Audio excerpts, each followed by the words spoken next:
Hello, my name is Sean Doherty, and this is my motivational interviewing assignment. Stages of motivational interviewing. There's pre-contemplation, which is where you get introduced to the client and see what's right and wrong in their life. Then you have the stage 2, which is contemplation. This is where you start to discuss what the client wants to change in their life, or what has been requested for them to change by someone that they care about or someone important in their life. Stage 3 is preparation, where we develop a plan of action to make the changes we want to make. And then stage 4 is action, where we actually implement the plan. Stage 5 is maintenance, where we modify the plan if needed, and we just keep track of how we're doing. Client background and current concerns and ambivalence, pre-contemplation step. Well, the background is pre-contemplation, and then the concerns and ambivalence is step 2. Discuss what the client wants to change and whatnot. So in David's background, David works long hours and describes himself as too busy and tired by the end of the day to work out or cook healthy meals. He's accustomed to eating out for convenience and mentions that his social life often revolves around grabbing a drink or two after work with colleagues. David has tried to make changes before, but says he always falls back into old habits. He's frustrated and feels like his efforts have been pointless.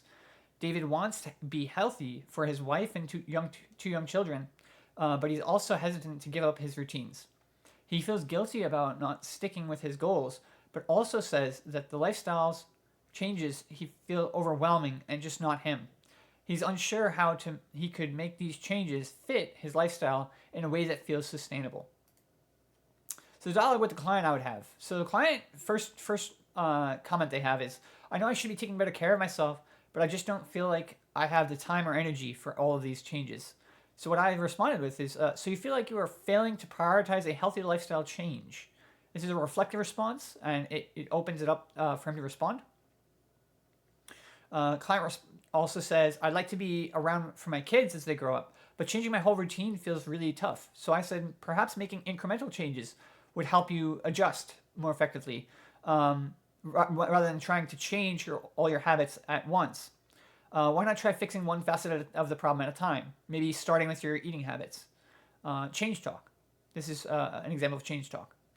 The client says, I have tried eating healthier and experiencing and exercising before, but I never stick with it. Why didn't it work the last times? This is an open-ended question. It opens it up for him to explain what went wrong.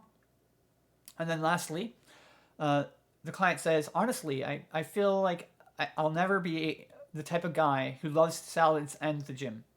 And I responded with, maybe you just need to try a different kind of exercise. I know that when I was raised playing baseball, but I didn't really enjoy it to the extent that I enjoy soccer, for example. And this is also change talk. And then moving on to the addressing each stage. So pre-contemplation is achieved by getting the client's background, slide 3.